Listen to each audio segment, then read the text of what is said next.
isa dhugaa rabbiin isiniin jedha namni akka kanaatiin soba jedhee takkaa yaadeen beeku.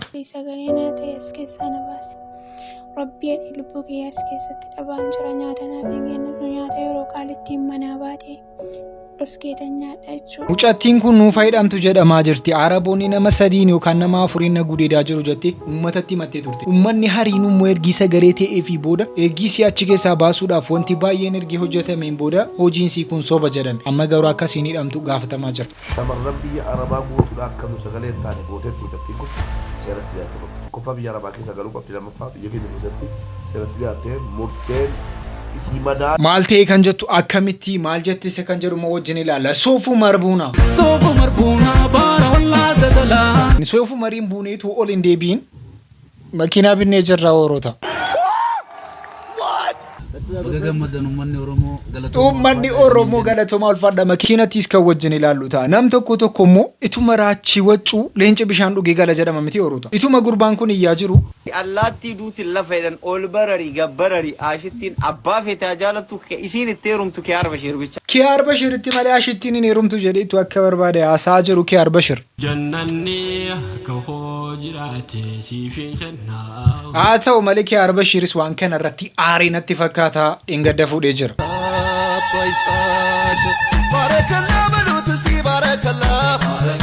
Garuu ko Oroota maa inni beektu fuudha kana irratti wanti nu agarre akkaataa amantaa Islaamaatiin iyyi fuudhee jira. Garuu maal kan keessa wanta ta'e agartaniittu.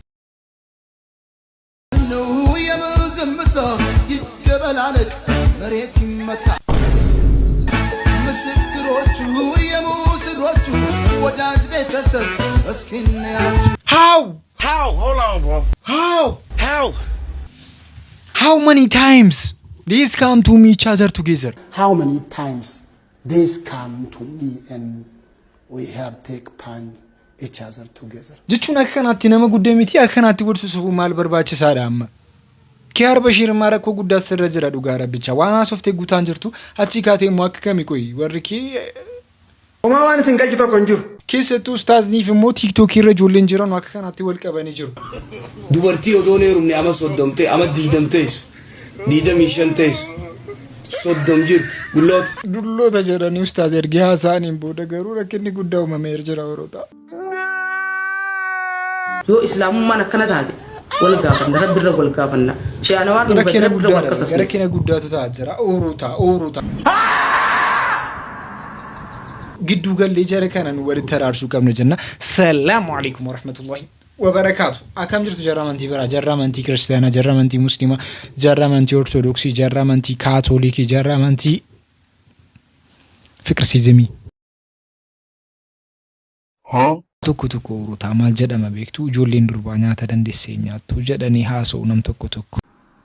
Shi jedhee waan kana amaniin jira beektu sin. Kanaan booda immoo viidiyoo wayii gurbaan tokko naan ergu.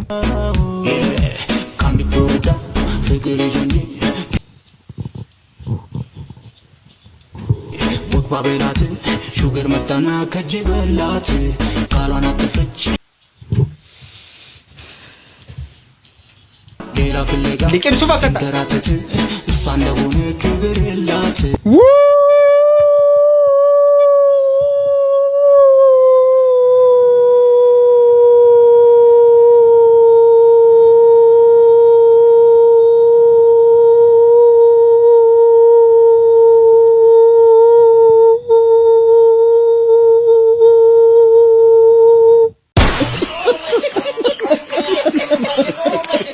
Achi kaatee gizee mucattiin kun amma kanaatti nyaattee kaatu abbaa manaan si akkas jedhaatti dhufe ka.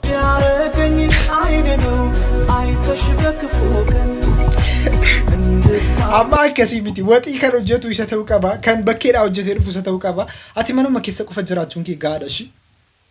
Waligalee miti ati manuma keessa jiraachuun kee qofti gaadha bakka al tokkos deemiitii ispoortii hojjedhu isa akkas kaasanu sana deemee hojjedhu malee rakkoo qabu bakka akka hojii akkan hojjedhu. Deemtee distii minaan dhiquun akka hin dhiqne. Dhugaa rabbicha akka shunkurtii mina giroosaati. Bakka.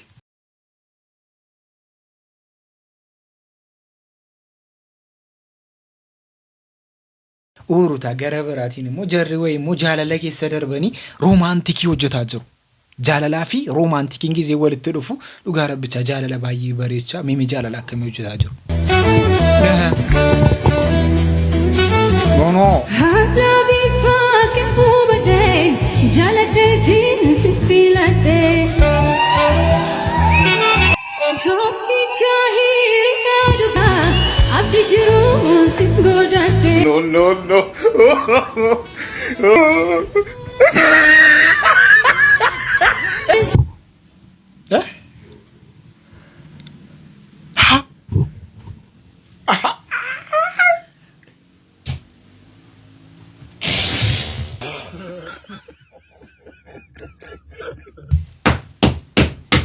Namni maa akkana taate naan jechuu danda'u hin jiru. Namni maa akkana taate naan jechuu danda'u hin jiru. Waan inni godhe ammallee isin hin galle viidiyoocha irra deebi'aa ilaala. Waan Oromoo lubbuu jettanii koomentii irratti naan barreessina. Bareedduu koomnaan koomaaltu fide bareedduu it's okay koomaaltu fide Oromoo. Akkanatti tidaarii nana saaxxeena abbaa warraa qabeera dhaabbadhee hafeera waggaa soddoma na ta'eera. Bareedduu koon jedhina qashtii kooti isaan hin jedhina koo hin barbaachisu never. Okay? Ashi bareedduu koo. Kishi dumbush bushii koo. Ashi intanii koo maal barbaadde koo amma rakkinni kee maayi? Jechuun rakkina keenya akkana namni bira ammaanu dhaga'uun qaba asuma irratti horiin haasa'uu danda'uu qabna malee akkana ta'uu hin qabu maajara keenya dhaga'uun qaba. Oroota gara biraatiin immoo fiiltariin namatti waan hin taane hojjetaa jira. Fiiltariin tiktookii irraa gudiin hin fidin hin jiru. انظر من أتى هنا يا إلهي إنه أبا خليفة مرحبا شبيه رجل بري Aan keessan jiru waan kana anaa miti kan baasee aan keessan jiru aan dhiiga kanarraa qulqulluudha dhugaa rabbicha aan oroota fuuluma koo kana ilaala akkoo aan nama nagaadha. Eshi aidan ballash eshi. Dhiira taatee umrii 30 birriin qabdu taanaan jaartuu qabdu taanaan isayyuu liqaan namaa sirra jiraate taanaan dhuggus baatti qaxxaamurtumaaf gamaa gamana laaltaree habiibii yoo si gacca'ellee homaa fayyadu us jedhiituma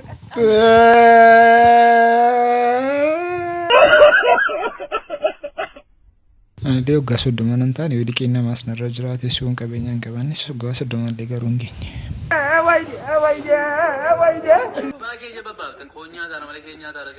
Baan tortoraa'uun maa yoo kee nyaatti achi qabayyaan dhufaa fila fiitii namaatii nyaattaale bukoo. Baay'ee afaan nyaataaf uumame haasaadhaaf uumame malee nyaata qoftee nyaachuudhaaf maani garaa'uun iyyuu. Aboo suuteedhi nyaadhu gaa fila fiitii namaatii illee achi baatee nyaattu boolii gaalaatti haramu.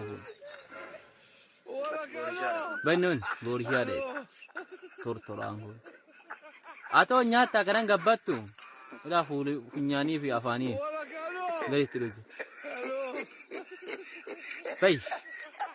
Gara biraatiin immoo ergaa guddaa tokko har'a qabna. Ergaa guddaa kana immoo hundi keenya seeraan dhaggeeffachuu danda'u qabna. Kun olaal mallattoon isaa kana eenyu uumuu danda'a? eenyu ማን ነው የፈጠረው? ይሄን እሱ ነው የፈጠረው። የአላህ ኑር ኢሌ ላይ ስላለ ነው። እንዴት አላህ ክዳለሁ? ፈጣሪን የፈጠረን ፈጣሪ እንዴት ክዳለሁ?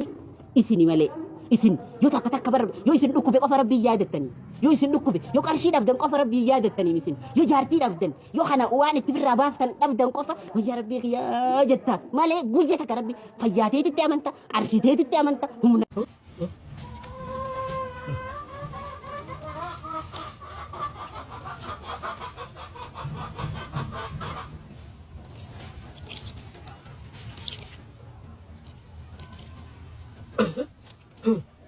Haka haati miccattoon garaagarummaa hin qabu waannaan qulqullumminni keessa malee uffata gubbaarraatii miti anis haa xuriin irraa bahuu baattu haa irraa baatu miccadheera sammuu jettu san qabadheen uffadhee gara mana barnootaa deemee akkasiin barachaa ture haala caalatti maal nyaata ofiifiin godhadha yoon isin hin jedhe hangam keessantu amana so kanaafuu alhamdulillah jedhaa uumama rabbiin isiniif kennetti rabbiin galateeffachuu qabdu. Bu'aa ba'ii jiruu fi jireenya isin qofaa miti nullee mudata garuu meeqa keenya jala qofa meeqa keenya jalaa buuf tattaafata viidiyoo tan immoo sheer koppii liinkii godhuudhaan namoota abdii kutatan osoo fayyaa qabanii fayyummaa isaaniitiin boonan iccitiin jiruu fi jireenya maal akka taate warra galiniif biraan naa gahaan isin Meeqan keenyatu waa baay'eetu nutti hanqate jennee rabbii keenya wajjin wololaa jira. Dhugaa rabbicha nu kan namaa laalleeti. Rakkinni guddaan nurra jiru maa inni beektu Oroota. Nu kan namaa laalla malee waan nu hanqate sana qofa laalla. Waan rabbiin nu kenne waadanu harka qabnaa, miila qabnaa, ija qabnaa, funyaan qabnaa. Waa baay'ee qabnaa. Rabbiin nu biraa waadanuu qaba. Ituma waadanuu qabnu garuu waan sana takkaa yaadannee hin beeknu. Yoo dhabne qofa yaadanna. Karaa biraatiin immoo namni akka kana ta'ee bulaa jira. Inni fayyaa qabu moo akkam ta'aa jira beektu? Harka lukaan qabaa. Hojjetu na dabbareeti na biran tarinaa harka lukaan qabaa hojjetu na dabbareeti na biran tarinaa hojii uffata nama xureessa hojiin hojjetinaa hojii uffata nama xureessa odoo argitan na biran tarinaa namni inni kaan immoo hojii hojjechuudhaaf uffanni isaa gatii xuratu jennaan hojii kana hojjechuun barbaadu. Gara biraatiin immoo TikTok live irratti wanti nu argaa jirru waan nama ajaa'ibsiisuu fi waan badaa rabbiillee nutti fidu qofa argaa jirru. Nakkas. Asii ni taashawu. Finxixxa ነው finxixxa. ወላ ካሎ ልሻታታ አቋርጥ ግብደው በላይ ጀምሩ አንተ ሊካርሎስ ምንድነው ልጨርስ ነው እንዴ? ወላ ካሎ እንጂ ኧረ ታማት እስቲ በእናትህ ሳብ እስቲ በጊፍት እየባረካችኋቸው ጊፍት ስጧቸው እስቲ እነዚህ ወጣቶች ናቸው ታዳጊ ናቸው ይበቃል በቃ ይበቃል በቃ ተው እንደዚህ ይበቃል ከዚህ በኋላ ጊፍተሮች ካላችሁ በጊፍት ባርኳቸው እስቲ ስጧቸው እስቲ በእናትህ እስቲ አምሩ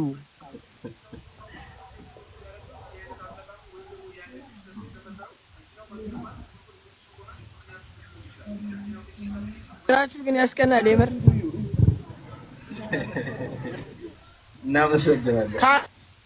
እስቲ አሁን አንዳንድ ሴቶችም እየገቡ ምናምን አስተያየት እስቲ ይስጡ። ዛሬ የህዝብ አስተያየት መንሰማበት ይሁን እና ኮሜንት ላይ ያሉትን ተከታዮቻችሁን እያስገባችሁ አስተያየት ምናምን ምርቃት እየተቀበላችሁ ታሳልፉ ደስ ይለኛል። አሪፍ ሀሳብ ነው ዳኒፓ። ያው መውረድ የምትችሉ ሪፐርስ አባላቶች ዝቅ በራሳችሁ ፍቃድ ብትሉ ደስ ይለኛል። እኔ ማለካችሁ በራሳችሁ ወረዱና እኛም ማደን ችግር የለውም ከታችሁ እኔ ላይቭ irratti waan akka kana argaa jira. Ijoollee keenya gara fuulduraa wanti nu barsiisaa jirru baay'ee nama dhibaa jira. Dhugaa rabbii biyyattii kana keessatti waa baay'eetu ta'aa jira. Wanti kun teelegiraamii yookaan waan biraatiin miti. Kan ta'aa jiru uummata fuulduratti uummata nama kuma miiqatu duratti akkas godhaa jiru.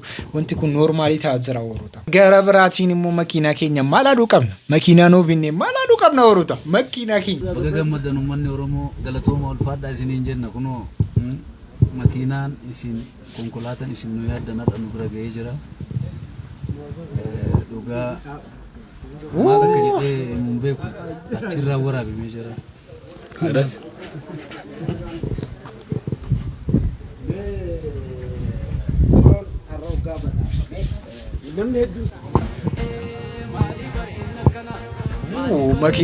makiinattiin bilaakiidha kalariin si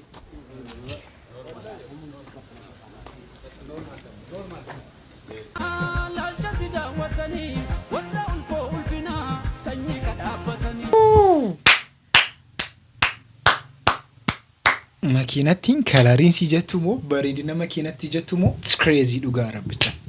Gara biraatiin immoo eenyu keenyatu yoo Oroota argasii rukutamee beeka. Maatii biratti namni rukutamee beeku akka mucattii kanaa ta'ee beeka jedhanii naman eenyuun ni meeku komantii jalatti.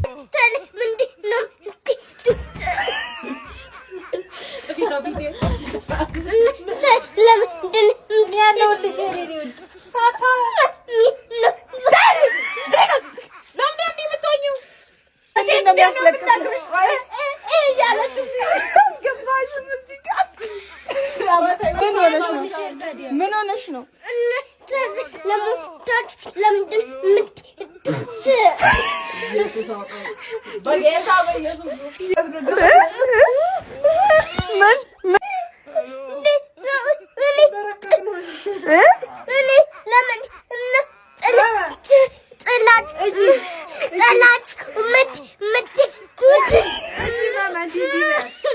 ቆይ እና መሄድ ፈልገሽ ነው? አዎ ቀራቤ ንገሪኝ።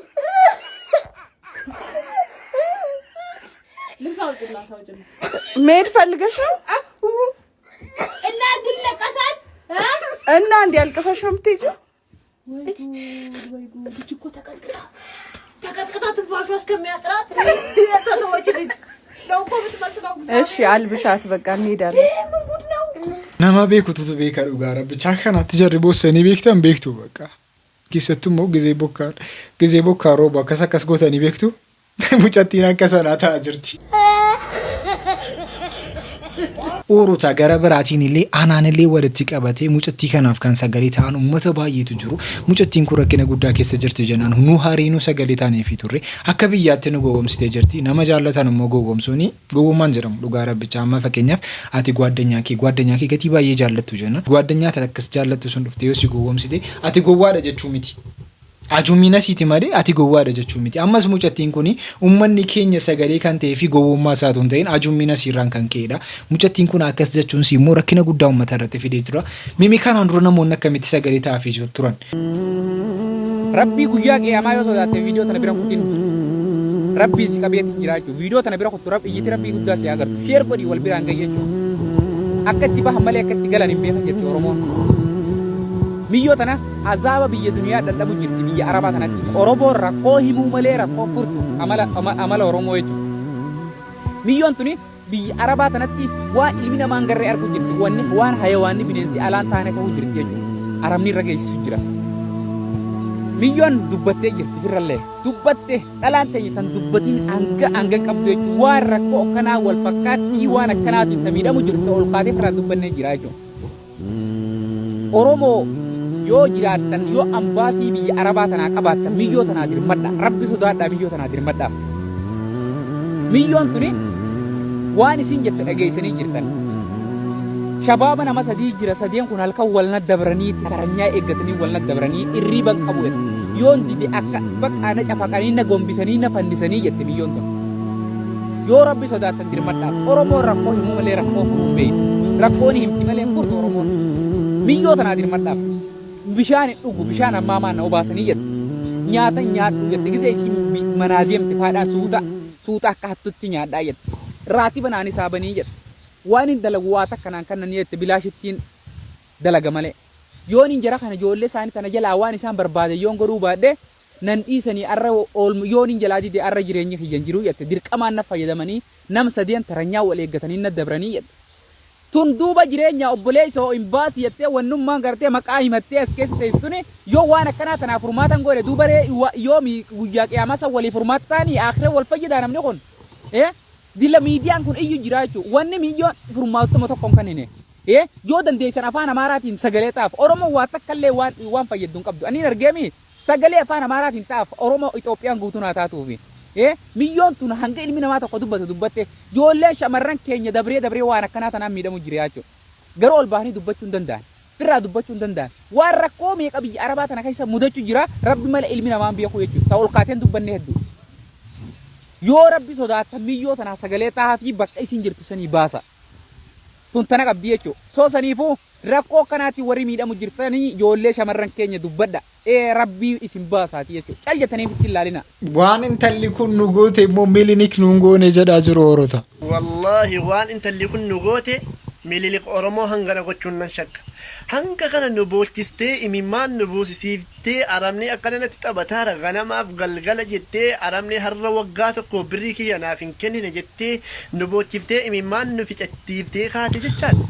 Har'a piraankii yookaan ammoo soba gaafa jedhamu wallaahi imimmaan nuti gaafa sana siif jecha buufne gara abaarsaatti achi jijjiirra. Bilaashitti imimmaan kana buusna maaf piraankii nu goota yaa jiran hanga kana hunda nu rifachiiftanii garaan keenya nu madaa'e isiniif jecha nuti warri dhiirota isin warri shamarranii miidhama keessan arguun barbaannu nuti.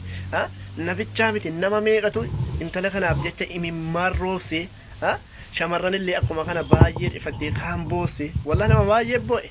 Nabichaa miti kan imimmaan buusee boo'e garuu dubbichi yoo dhugumatti akka namni jedhaaru kana piraankii ta'ee soba ta'e imimmaan keenya wallaahi gara abaarsa. Mucattiin kun immoo nuu fayyadamtu gara biyyaa galtee hidhamuu qabdi kan jedhaa jiran immoo namoota baay'ee fi namoota bebbeekamoodha. Lubbuu kiyyaas keessatti dhabaan jira nyaata naaf hin kennu nyaata yeroo qaalittiin manaa baatee dhuskeetan nyaadha jechuudha. Shaashunti beediin dhugu. Ijoollee dhiiraa qabdi ijoolleen dhiiraa immoo jechuudha galgala kanaaf hafuu ta'an bula. Taraa banii barree ol natti bananii ol galanii ijoolleen sadi taraana qabani yeroon waan carra jedhan guutuu dhiisina tallaasanii akka balanii na gombisanii bawachuudha. Rabbi jedhe yeroon qaalittiitti madde qaalittiin jaraa jechan si fide waan carra jedhan guutinaan jetti deemoo sanaaf hin kennitu. Ada rabbi lisse ga'ee duraan jira wallaahi duraan jira. Wallaahi akkisa duraan jira. Diraartuu lubbuu kiyya dhabin akka isaan habaasa rabbiif jedhee anaaf hin jedhee lubbuu kiyya dhabaan jira. Waan baay'ee nama gaddisiisu dhageenye booddee garuu mucaan kun piraankiidha jette jechuun danda'a. Mucaan kun pirankii goote taanaan wallaahi billaahi bakka jirtu nu tokkomaati pirankii taanaan wanti kun shamarran biyya arabaa guutuudha akka nu sagalee taane gooteetti mucattiin kun seeratti dhiyaachuu qabdi. Tokkoffaa biyya arabaa keessa galuu qabdi, lammaffaa biyya keenya keessatti seeratti dhiyaattee murteen isii madaalu kennamuufii qaba. La'annu shamarran biyya arabaa rakkoon jararran geenye hin jiru. Kana booddee yoo namni kunoo fooqiidhaan darbatamaa jira namni naman mucaan kun seeratti dhiyaachuu qabdi. Eenyummaa siinuu qoradhaa. Dhuguma piraankiidha moo beekaa akkana pirankii jechuun? Amma guddina nama gargaaruuf waraqaa gaafanna. Pirankii jechuun dhageenya? Ammaaf sooshaal miidiyaan piraankiidha waan jedhu socho'aa jira. Piraankiidha waan jedhu socho'aa. Tokkoffaa yoo mucaan kun rakkoo keessa jiraatte pirankii jalaan godhina.